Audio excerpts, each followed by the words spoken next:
Reinas tú, poderoso Dios. Aleluya.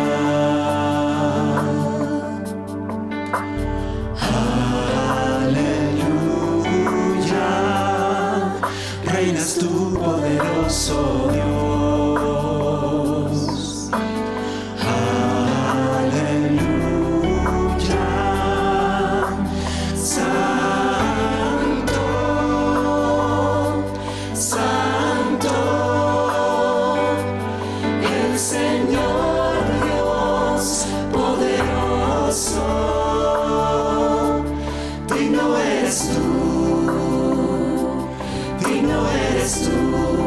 Tú eres santo, santo, el Señor Dios poderoso, digno eres tú,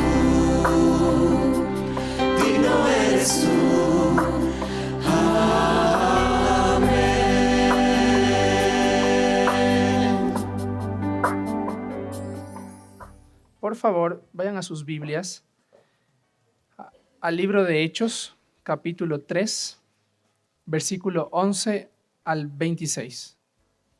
Libro de Hechos, capítulo 3, versículo 11 al 26.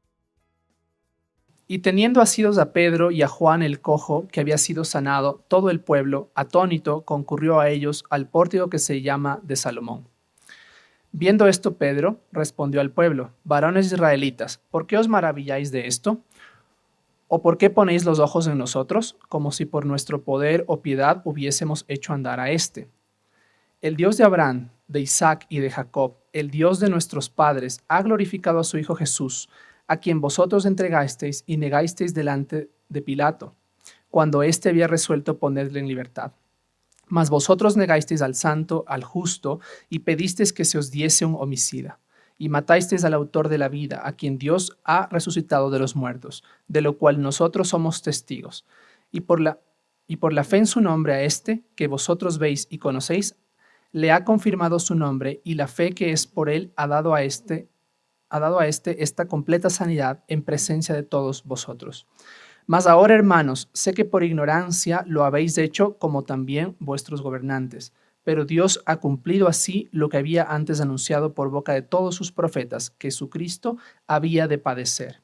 Así que arrepentíos y convertíos, para que sean borrados vuestros pecados, para que vengan de la presencia del Señor tiempos de refrigerio, y Él envía a Jesucristo, que os fue antes anunciado, a quien de cierto es necesario que el cielo reciba hasta los tiempos de la restauración de todas las cosas, de que habló Dios por boca de sus santos profetas que han sido desde tiempo antiguo.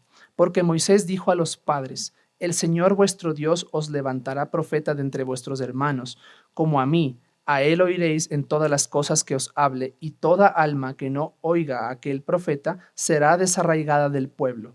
Y todos los profetas desde Samuel en adelante, cuantos han hablado, también han anunciado estos días. Vosotros sois los hijos de los profetas y del pacto que Dios hizo con vuestros padres, diciendo a Abraham, en tu simiente serán benditas todas las familias de la tierra. A vosotros primeramente Dios, habiendo levantado a su Hijo, lo envió para que os bendijese, a fin de que cada uno se convierta de su maldad. Oremos, hermanos. Padre amado, Señor, gracias porque pese a las circunstancias tenemos la libertad de escuchar tu palabra, de escudriñarla, de discernir sobre ella, Señor. Te pedimos unción del cielo para nuestro hermano Pablo Urgilés, que tiene la reflexión sobre las Sagradas Escrituras de este domingo, Señor. Danos quietud a nuestro corazón, a nuestro espíritu, Señor, que todas las cosas que nos alejen de que estén preocupándonos en este momento queden fuera, que nuestra alma, nuestro cuerpo y nuestro espíritu estén dispuestos y gozosos para recibir la reflexión del día de hoy. En el nombre de Cristo Jesús. Amén. Amén.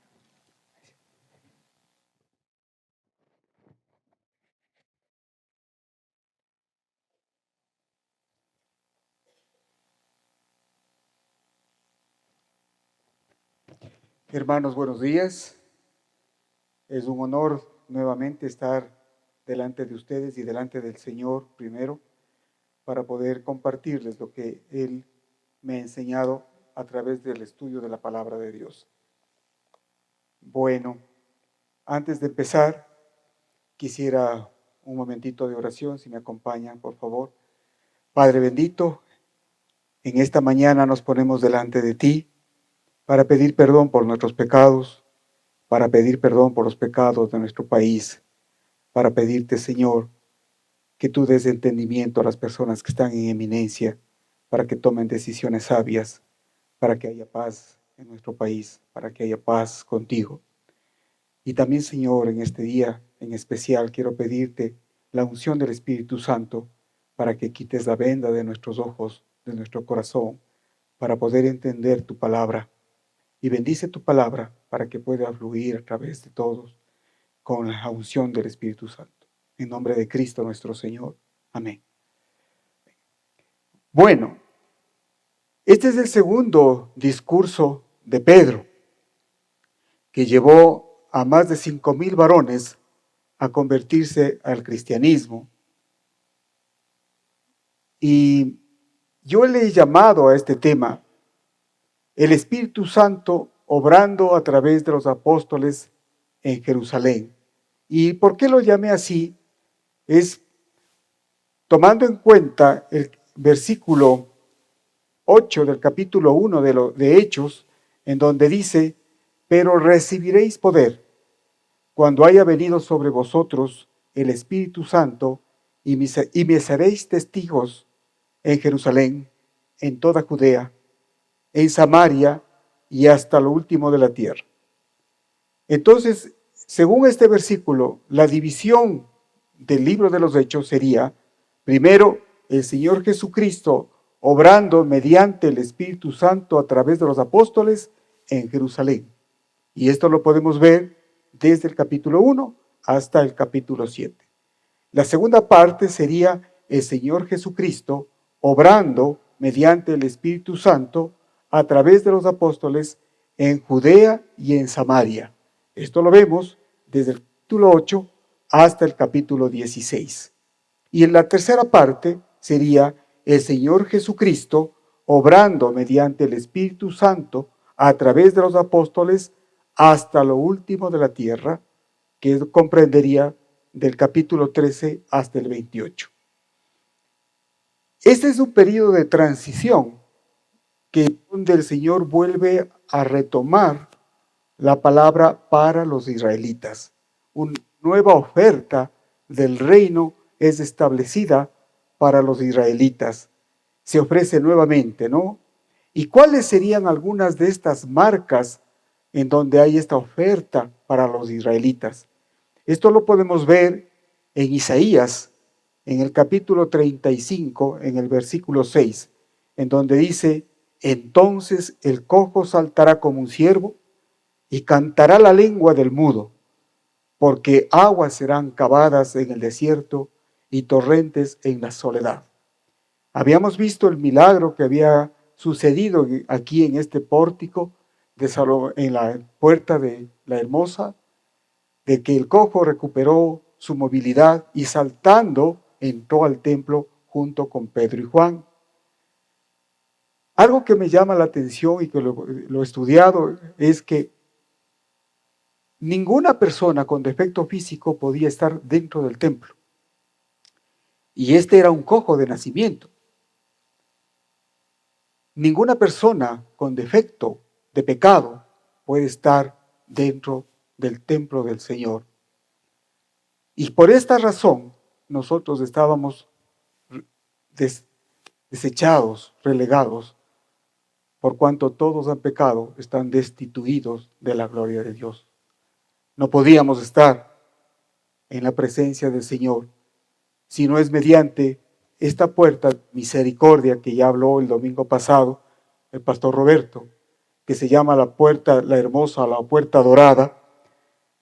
Y esta puerta era una puerta que estaba entre el atrio de las mujeres y el atrio de los gentiles. Daba al atrio de los gentiles en el lado oriental y era una puerta frontal hacia el lado del templo, la entrada del templo. Y este cojo le ponían ahí diariamente, todos los días, para pedir limosna y para poder tener sustento para su vida, el pan diario de cada día. Ahí estaba este cojo desde que se tenía memoria. ¿Cuántas veces el Señor Jesucristo estuvo en este pórtico, en esta puerta, la hermosa, y no hizo el milagro? Sino que todo tiene su tiempo para el Señor.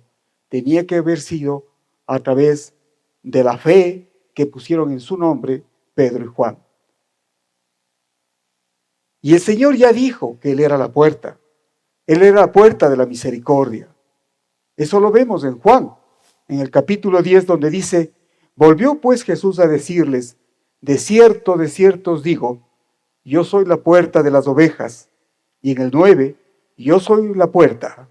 El que por mí entrare será salvo, y entrará y saldrá, y hallará pastos. Esta puerta, la hermosa, representa a Jesucristo. Y ese cojo nos representa a cada uno de nosotros. Y solamente a través de esta puerta, como dice en 1 de Timoteo 2:5, porque hay un solo Dios y un solo mediador entre Dios y los hombres, Jesucristo hombre. ¿Quién me dice amén? No hay otro. No hay otra forma de llegar a estar en la gracia del Señor y tener vida eterna, sino es a través de Jesucristo. Habían ocurrido muchas cosas en Jerusalén.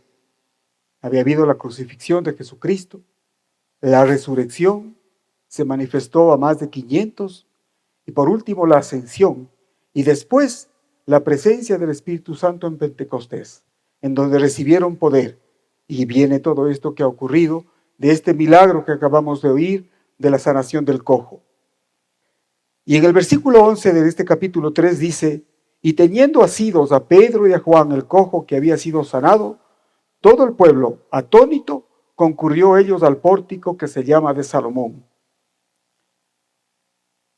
En este momento, al ver tanta gente que se reúne, porque obviamente todo el mundo le conocía al cojo, es una cosa impresionante conocer un cojo de nacimiento. Hay alteraciones en donde los pies o se tuercen para adentro o se tuercen para afuera, que impide el poder caminar de una persona, y son articulaciones que no se mueven para nada. Yo he dado anestesia a algunos de estos pacientes, y cuando uno utiliza relajantes, todo se afloja, menos estas articulaciones dañadas, que quedan contracturadas y viradas, que no pueden virarse, no puede apoyar, porque todo está contracturado, todo está jalado hacia un sitio. No hay músculos, no hay tendones, no hay nervios, es solo un magma que incluso cuando se abre no se ve nada. Cuando tienen los brazos se quedan así, a pesar de estar dormidos. Y este cojo, en el momento en que Juan le dio, cogió y Pedro le cogieron de los brazos, le levantaron, se aflojaron las articulaciones y saltaba. Recuperó músculos, recuperó nervios, tendones, articulaciones, líquido sinovial para que se lubrique, y saltaba el cojo. y pudo entrar, ya no tenía defecto. Ese es el milagro que el Señor Jesús hace con nosotros. Nos quita el pecado que nos tiene rozados y nos permite entrar a la gracia, al trono de la gracia. Eso es lo que hace el poder maravilloso en el nombre de Jesús.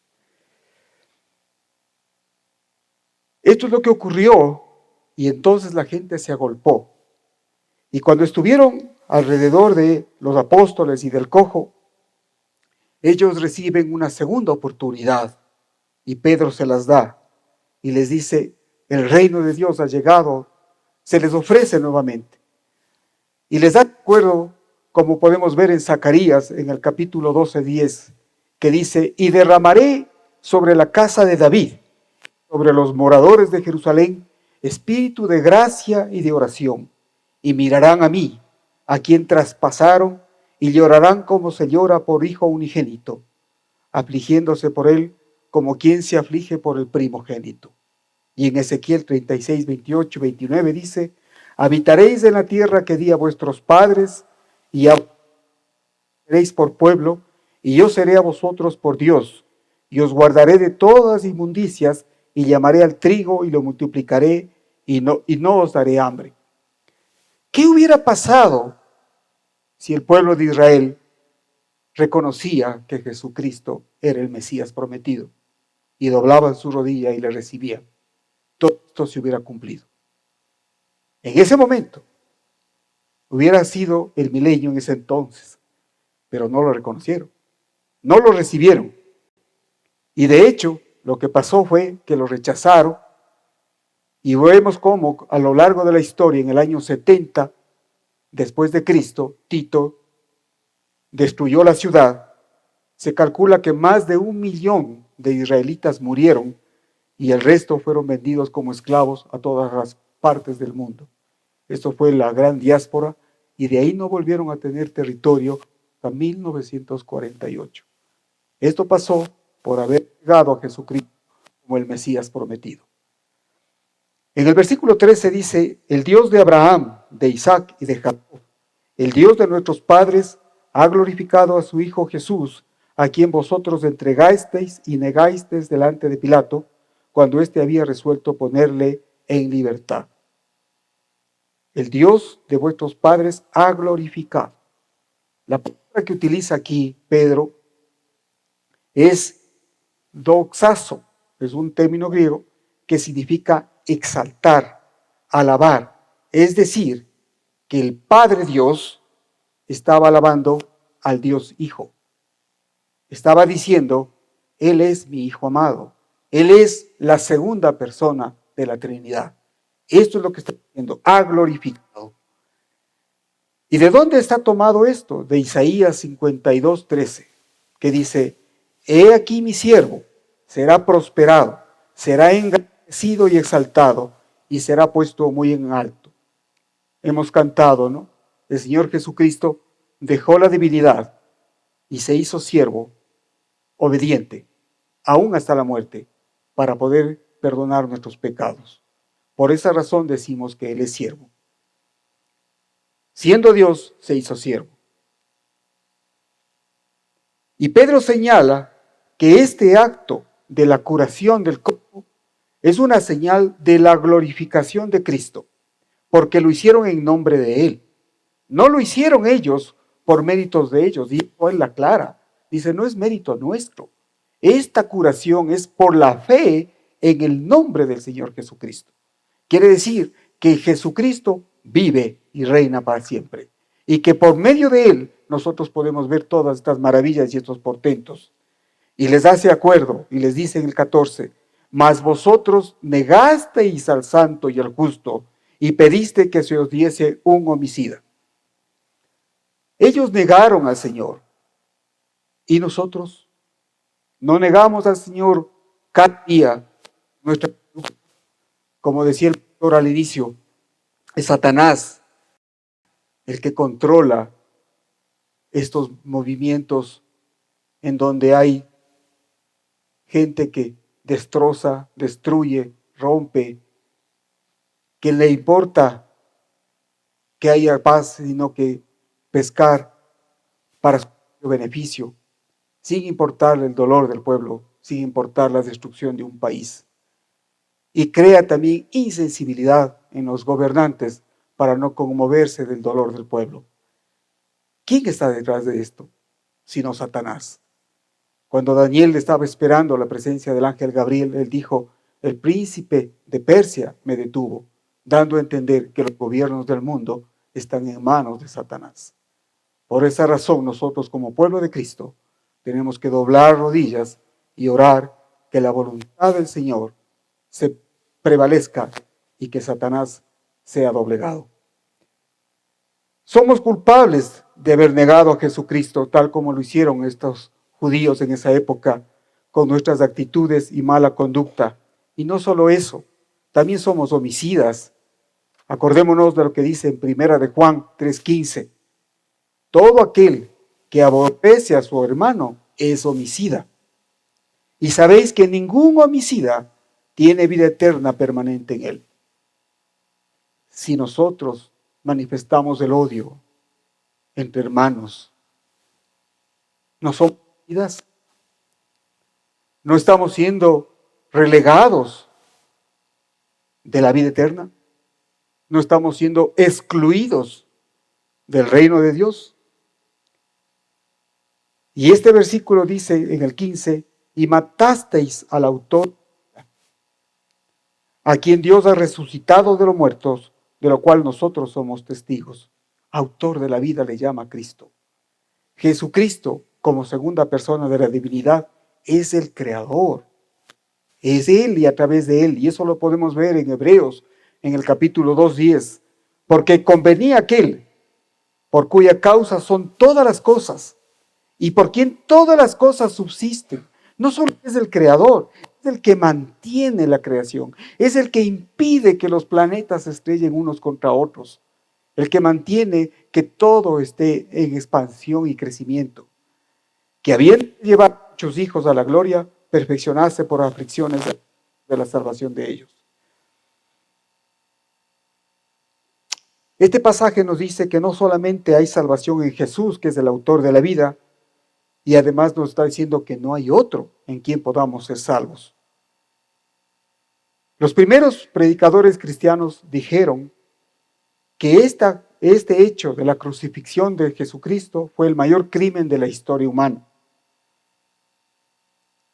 Además, que el Señor permitió que después de la muerte del Señor Jesucristo venga la resurrección, que el poder del Espíritu Santo levantó a Cristo de los muertos.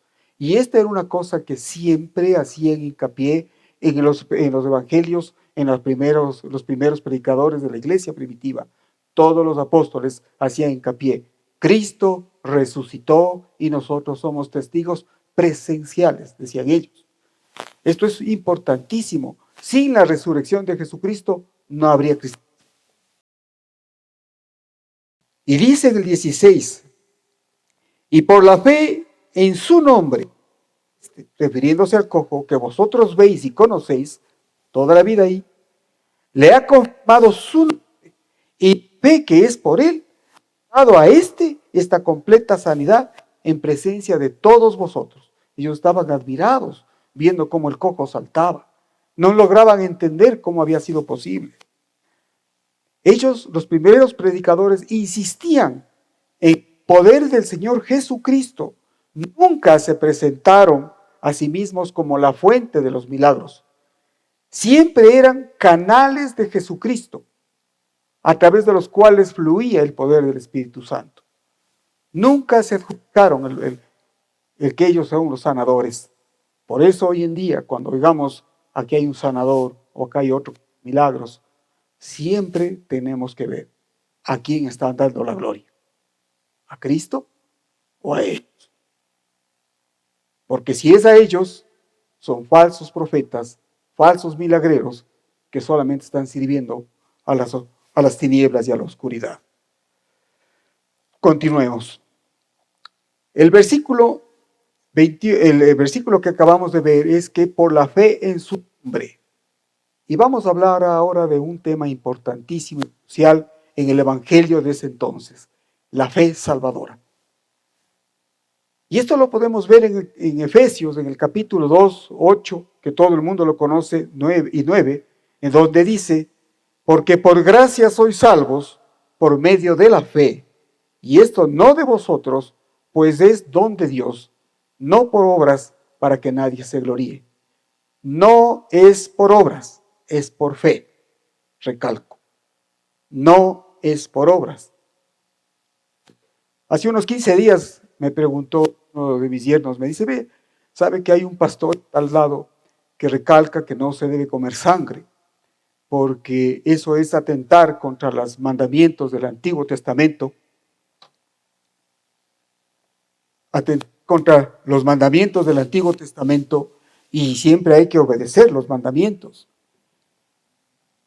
Cuando yo digo, yo creo en Cristo, pero tengo que obedecer los mandamientos, pero tengo que abstenerme de comer carne, pero tengo que honrar el sábado, pero tengo que no dejarme poner sangre. Cuando digo tengo, estoy hablando de obras. Y acabamos de leer que no es por obras, sino por fe. Porque Santiago nos da ese acuerdo en el capítulo 2, versículo 10. Cualquiera que guardare toda la ley, pero ofendiere en un punto, se hace culpable de todos. En uno. Porque la ley ha sido violada. Cuando nosotros no cumplimos la ley en su totalidad, somos reos de toda la ley. Así que no puedo cuidar solamente de abstenerme de comer carne y pecar en el resto de pensamiento, palabra, obra, omisión, porque ya soy reo de toda la ley. Y revisemos un poco, me gustaría que vayamos a la Biblia. Busquen por favor en Gálatas, en el capítulo 3, desde el versículo 2 en adelante, y dice esto: esto solo quiero saber de vosotros. ¿Recibisteis el Espíritu por las obras de la ley o por el oír con fe? Todos empezamos bien el cristianismo. Alguien nos habla y es el testimonio de la mayoría. Se nos quita la venda de los ojos. Entendemos el Evangelio. Tenemos convicción de pecado. Vemos la necesidad de tener un Salvador que perdone nuestra inmundicia y que nos saque del pozo cenagoso del pecado. Entendemos esto, nos arrepentimos de nuestra vida pasada, nos convertimos y aceptamos a Jesucristo como nuestro Salvador y Señor.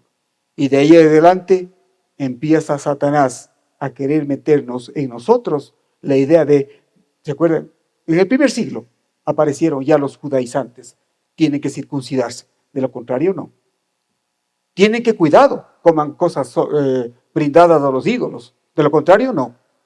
Y empiezan estas cosas. Y miren lo que dice acá. Tan necios sois, habiendo comenzado por el Espíritu, ¿ahora vais a acabar por la carne? ¿Tantas cosas habéis padecido en vano? Si es que es realmente, ¿fue en vano? Aquel pues que os suministra el Espíritu y hace maravillas entre vosotros, ¿lo hace por las obras de la ley o por el oír con fe? Si Abraham creyó a Dios y le fue contado por justicia, sabed por tanto que los que son de fe, estos son hijos de Abraham. Los judíos le decían al Señor Jesucristo, nosotros somos hijos de Abraham. Decían, no, ustedes no son hijos de Abraham, son hijos de Satanás, que es su padre. Porque los hijos de Abraham lo son por fe, los que creen en Jesucristo, los que creemos en Jesucristo como nuestro Señor y Salvador. Esos somos hijos de Abraham por la fe. ¿Quién dice amén? Amén. Y la Escritura, previniendo que Dios había de justificar por la fe a los gentiles, nosotros, dio de antemano la buena nueva a Abraham, diciendo, en ti serán benditas todas las naciones. Acabamos de leer. De modo que los de la fe son bendecidos con el creyente Abraham, porque todos los que dependen de las obras de la ley, óigase, repito, porque todos los que dependen de las obras de la ley están bajo maldición, pues escrito está, maldito todo aquel que no permaneciere en todas las cosas escritas en el libro de la ley para hacerlas, y que por la ley ninguno se justifica.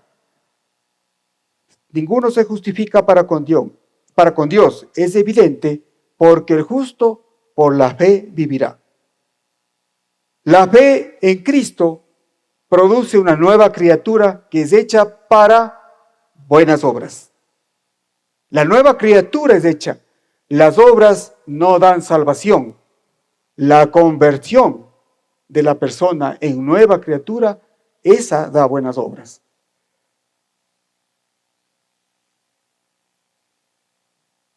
Toda aquella persona que no obedece a Cristo de manera voluntaria tiene una fe falsa o muerta y no es salva. Todo árbol que no da fruto es cortado y echado en el fuego. No todo el que dice Señor, Señor, entrará en el reino de los cielos, sino aquel que hace la voluntad de mi Padre que esté en los cielos, dijo el Señor. La obediencia a Dios y a Jesucristo es la marca de la verdadera fe salvadora. Quisiera, Paul, si me puede proyectar la llave.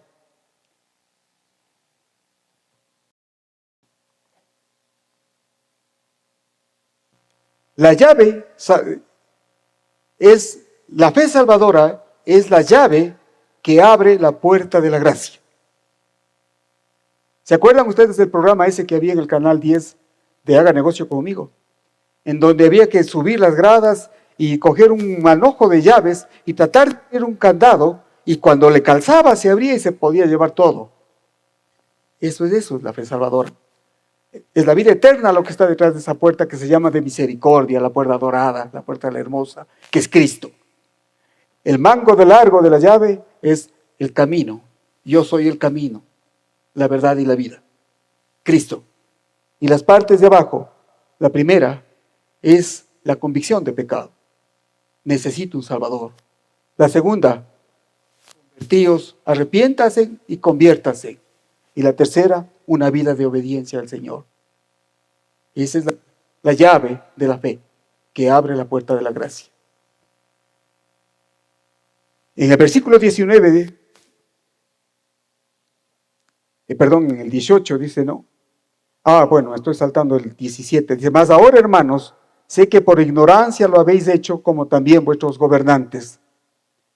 Fue la ignorancia de los judíos que perpetraron este horrible crimen de la crucifixión.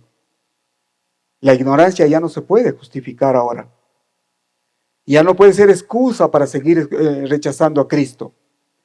Pero gracias a Dios que Jesucristo en la cruz, cuando estaba crucificado, exclamó, Padre, perdónalos, porque no saben lo que hacen. Y dio lugar a que tengamos chance de arrepentirnos si hemos pecado por ignorancia. No debemos desaprovechar estas segundas oportunidades y todas las oportunidades que el Señor nos da cada día para que nosotros volvamos al camino del cristianismo y del verdadero camino de Dios. En el 18 dice, pero Dios ha cumplido así lo que había antes anunciado por boca de todos sus profetas, que Jesucristo había de padecer. Y esto lo podemos ver en Hechos 2:23, en donde dice, a este entregado, refiriéndose a Jesús, por el determinado consejo y anticipado conocimiento de Dios. Como les decía alguna vez, antes de que Dios diga, sea la luz, Él dijo, sea la cruz. Él ya sabía que su Hijo tenía que padecer en la cruz. ¿Para qué? Para que nosotros podamos tener oportunidad de ser perdonados. Porque no es por obras, es por fe. No hay otra alternativa. Es por la acción salvadora, por el sacrificio en la cruz del Señor Jesucristo, que nosotros podemos ser limpios de todo pecado. Por eso nos invita, en el 19 dice, así que arrepentíos y convertíos para que sean borrados vuestros pecados, para que vengan de la presencia del Señor tiempos de refrigerio. Este arrepentimiento, ¿qué significa? No es solamente una cosa mental. Se arrepintió Judas. con remordimiento, se suicidó, pero no hubo conversión. Pedro se arrepintió con conversión. Por eso el Señor Jesús le preguntaba: Pedro, ¿me amas? Apacienta mis ovejas. Y él se convirtió en uno de los principales puntales de la iglesia primitiva. ¿Qué consecuencias tiene este arrepentimiento verdadero, genuino? Primero, va a afectar el pasado. Nuestros pecados, todos en la totalidad, pasados, presentes, futuros, son borrados. Y hay que entender un poco el concepto, cómo la gente de esta época te entendía. En esa época se escribía en papiros, con tinta, no una tinta como la que tienen nosotros ahora, estas impresiones que hacemos, donde el ácido quema el papel y es muy difícil borrarle, porque si intentamos borrarle, a veces cuando uno cometía alguna equivocación en el colegio y no teníamos pues el tema de la computadora, de uno coge todo el barro lo borra y no pasa nada. En esa época había que borrarle y quedaba, además se hacía hueco con gilet, intentábamos y ya quedaba lesionado, quedaba la cicatriz. En esa época no, se utilizaba tinta sobre el papiro y cuando había que borrar algo, cogían una esponja húmeda y se borraba todo. De esa manera, el Espíritu Santo borra nuestros pecados, no queda huella, no queda nada. Para no acordarse nunca más, dice, arrojaré todos tus pecados al fondo del mar, para nunca más recordar de ellos. De esa manera quedamos limpios, más blancos que la nieve. Amén, así es. Y también tiene consecuencias para el futuro. Nos está diciendo en este versículo que va a venir tiempos de refrigerio. Este tiempo de refrigerio, me imagino yo que es como el atleta, ¿no? Como vemos la carrera, por ejemplo, a un maratonista que está corriendo en la carretera y ya está extenuado, ya no avanza y alguien le pasa una botellita de agua y toma, ¿no? En el momento en que lo más necesitaba. Ese es el refrigerio. Es un descanso en la fatiga, ¿no? Ya no avanzo, pero viene esta toma de líquido para recuperar el aliento. La fuerza se restaura, sobre todo cuando uno tiene esperanza. Y en 2 de Tesalonicenses 1:7, Pablo dice: y a vosotros que sois atribulados, estamos sufriendo, estamos en periodo de angustia, daros reposo con nosotros cuando se manifieste el Señor Jesús desde el cielo con los ángeles de su poder. Esos son los tiempos de refrigerio. Yo recibo a Jesucristo sin poner nada de mí. ¿Qué hice yo para merecerlo? Nada. Yo era tan pecador como el peor. Sin embargo, el Señor me rescató. No tenía esperanza, pero Él me da esperanza. Tengo seguridad de salvación. Tengo tiempo de refrigerio. El Señor me ha dado de su Espíritu Santo y mi alma se ha fortalecido. Ahora tengo seguridad, ya no tengo angustia. Yo sé que cuando pase esta vida, después de esto, me espera mi hogar, que el Señor fue a prepararlo. No desesperen, porque voy a la casa de mi Padre a preparar morada para cada uno de vosotros. Eso es tiempo de refrigerio. Y nos está diciendo. Y Él dice, aquí en el versículo 20, y envía a Jesucristo que os fue antes anunciado, a quien de cierto es necesario que el cielo reciba hasta los tiempos de la restauración de todas las cosas, de que habló Dios por la boca de sus santos profetas, que han sido desde el tiempo antiguo. En Romanos dice, porque también la creación misma será libertada de la esclavitud, de corrupción a la libertad gloriosa de los hijos de Dios. Todo va a cambiar.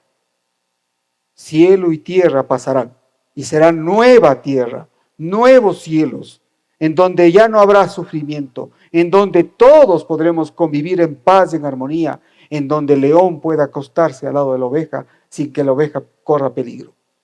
Eso es lo que nos espera a todos los que confiamos en el Señor Jesucristo. Amén. En el 22 en adelante, en el discurso de Pedro, habla de que Moisés dijo a los padres: el Señor vuestro Dios os levantará profetas de entre vuestros hermanos. Lo que se anunció, todo lo que se ha anunciado. El Señor anunció de antemano por medio de los profetas lo que iba a ocurrir y ha ocurrido. Ahora estamos viviendo pos de esto, ¿no?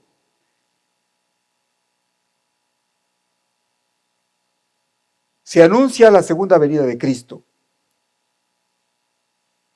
Pedro insiste en que lo que ha sucedido había sido anunciado de antemano por los profetas, y finalmente expone la ineludible verdad que ese especial privilegio conlleva una gran responsabilidad.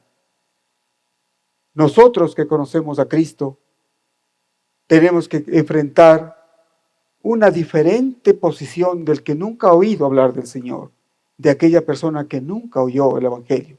Tenemos una responsabilidad enorme, porque se nos juzgará de acuerdo a lo que se nos ha dado. Por eso nosotros tenemos que decidirnos qué vamos a hacer. Vamos a servir al Señor, vamos a obedecer su nombre, vamos a estar dejándonos libres de toda atadura y seguir adelante en este crecimiento delante del Señor. En Juan, en el capítulo 10, le rodearon los judíos al Señor Jesucristo y le dijeron: ¿hasta cuándo nos turbarás el alma? Si tú eres el Cristo, dínoslo abiertamente. Jesús le respondió: os los he dicho y no creéis. Las obras que yo hago en nombre de mi Padre, ellas dan testimonio de mí. Pero vosotros no creéis porque no sois de mis ovejas, como os he dicho. Mis ovejas oyen mi voz y yo las conozco y me siguen. El Señor nos conoce y nosotros oímos su palabra. Y yo les doy vida eterna y no perecerán jamás, ni nadie las arrebatará de mi mano.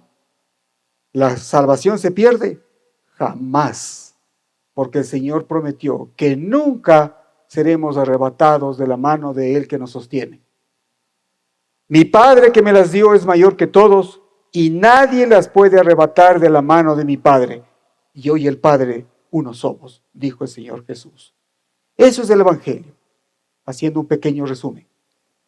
El Señor Jesucristo murió, resucitó, está en el cielo ahora, y todo aquel que confía en Jesucristo como su único y suficiente Salvador, sin ninguna obra, sino solamente con creer en esto, y que se arrepiente y se convierte, porque no puede haber un arrepentimiento sin conversión, y cambia su vida en obediencia, ese podrá llegar a tener vida eterna.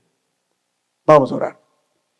Padre bendito, te damos gracias, Señor, por tu palabra maravillosa, por la unción del Espíritu Santo. Te pido, Señor, que quites vendas de ojos, que abras el corazón y que tu palabra sea sembrada en tierra fértil para que podamos dar fruto 30, 60 y 100 por uno, para que pueda ser tu reino expandido. Te doy gracias, Señor, por este día y te pido, Señor, que bendigas el resto de la semana y que bendigas también a nuestra iglesia y a nuestro país. En nombre de Cristo nuestro Señor. Amén.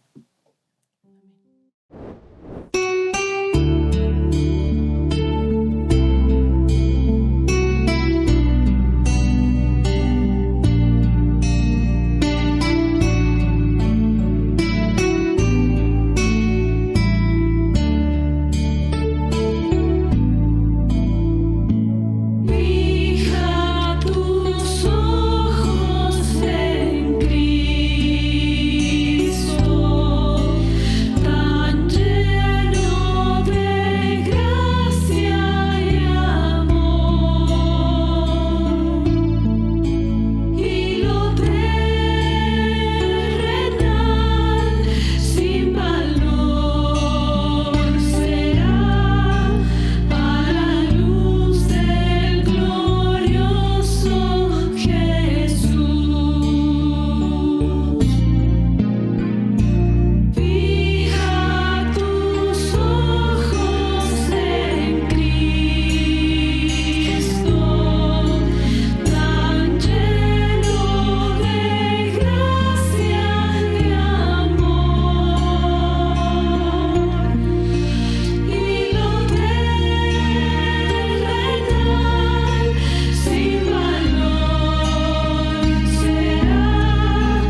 Gracias por participar en esta celebración desde tu hogar. Damos gracias a Dios por la oportunidad de escuchar su palabra. Recordemos siempre que como una sola iglesia nos mantenemos unidos en oración con cristianos alrededor del mundo. Nuestra actitud frente al mundo siempre será de constante alabanza y adoración a Jesucristo, con oraciones de súplica y agradecimiento.